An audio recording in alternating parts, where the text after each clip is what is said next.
A história de hoje fala sobre a travessia de Abraão e seu sobrinho Ló, quando ambos precisaram lidar com a separação de seus rebanhos e escolher caminhos distintos para seguir a promessa divina. O episódio está registrado em Gênesis 13, onde a fé e a generosidade de Abraão brilham em meio a um conflito familiar que poderia tê-lo desviado daquilo que Deus planejava. O sol queimava forte sobre as planícies entre Betel e Ai. As tendas dos pastores se estendiam por ali, numa confusão de camelos, servos e rebanhos disputando o mesmo espaço. A bênção de Deus sobre Abraão e Ló era evidente. Possuíam tantas posses que a terra já não podia sustentá-las juntas. O barulho de discussões entre os pastores tornava-se mais frequente e as tensões começaram a incomodar Abraão, aquele homem de fé que havia deixado tudo para seguir uma voz que lhe prometera uma terra e uma descendência. Ló, disse Abraão certa manhã, ao encontrar o sobrinho próximo à tenda principal. A brisa fria do deserto agitava os panos, e os servos recolhiam os últimos jarros de água trazidos do poço. Ouço que há contendas entre os teus pastores e os meus. Isso não deve acontecer entre nós, que somos da mesma família. Ló hesitou. Amava seu tio e reconhecia nele a autoridade e a sabedoria de quem caminhava com Deus. Mas também via diante de si uma chance de prosperar ainda mais. Tio, respondeu ele, com humildade aparente, a terra realmente é pequena para tantos rebanhos, e nossos homens discutem por água e pasto. Talvez devêssemos nos separar para manter a paz. Abraão olhou para o horizonte, onde o vale do Jordão brilhava verde e fértil, um contraste com as colinas secas ao redor. Ele sabia que deixar Ló escolher primeiro exigiria renúncia, mas sua confiança não estava na escolha da terra. Estava no Senhor que lhe havia prometido a bênção.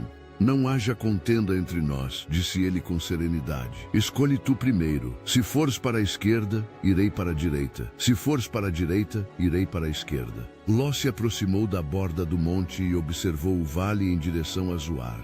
As campinas pareciam um jardim bem regado, e seus olhos brilharam diante da oportunidade. O futuro lhe sorria. Então irei para o leste, respondeu, apontando para as terras próximas do Jordão. Ali há abundância de água e pasto. Meu povo prosperará. Abraão apenas assentiu. Sorriu com bondade, mesmo sabendo que as terras que restavam pareciam áridas e desafiadoras. Não argumentou, não defendeu seu direito como o mais velho. Voltou para sua tenda e naquela noite orou silenciosamente. Senhor, murmurou ele enquanto olhava as estrelas, não me deixes perder o foco da tua promessa. Que meus passos sigam o teu caminho, mesmo que pareça o mais duro. Seu coração encontrou paz ao lembrar-se de que sua segurança não vinha da fertilidade da terra, mas da fidelidade de Deus. Enquanto Ló partia com suas tendas em direção às cidades do vale, incluídas Sodoma e Gomorra, os campos férteis o encantavam, mas um pressentimento sombrio pairava sobre aquelas terras de aparência tão próspera.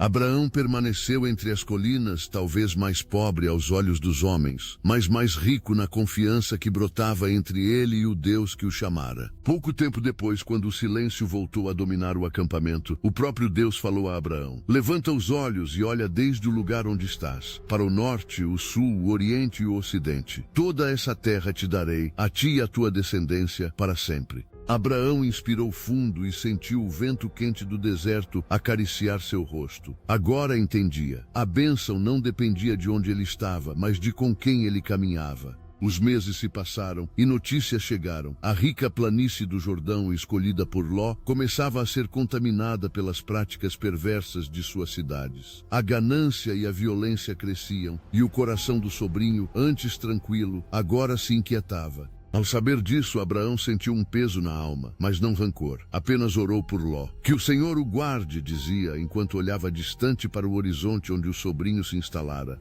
A fé o ensinara que até quando o outro escolhe o que é melhor aos olhos humanos, Deus reserva ao fiel o melhor aos olhos eternos. Certa tarde, o patriarca caminhava entre as tendas. Um servo se aproximou e perguntou: meu senhor, não sentes que perdemos muito? O vale fértil, os poços de água, era o melhor da terra. Abraão pousou a mão no ombro do homem e respondeu com ternura: filho, o melhor da terra é onde Deus está. Prefiro um monte seco com a presença do Altíssimo do que grandes campos sem ele. A resposta ecoou entre os homens, e o coração do servo se encheu de esperança. Abraão não apenas administrava rebanhos, cultivava fé, e não o fazia apenas com palavras, mas com atitudes. Sua confiança não estava nas circunstâncias, mas na aliança. Ele sabia esperar, e no tempo certo, Deus não apenas manteve sua promessa, mas a expandiu além do que ele poderia imaginar.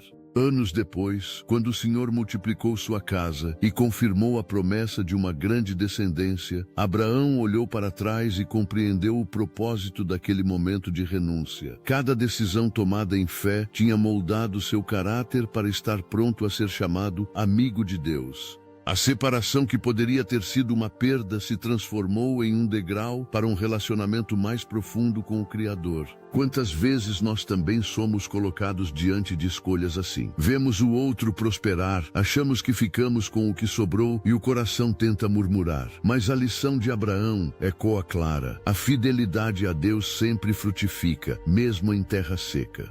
A verdadeira prosperidade não se mede pela abundância visível, mas pela presença de Deus que nos acompanha. Quando confiamos, Ele transforma o deserto em fonte, as tendas em lar e as promessas em realidade. Hoje, talvez você esteja onde o solo parece árido e as oportunidades fugiram de suas mãos. Não tema, lembre-se do que Abraão viveu. O que Deus prepara não precisa ser disputado, apenas obedecido.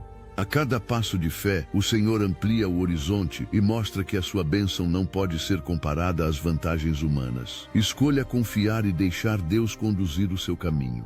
Se você gostou, curta e compartilhe esta história para que mais pessoas sejam fortalecidas pela fé que permanece mesmo quando tudo ao redor parece escasso.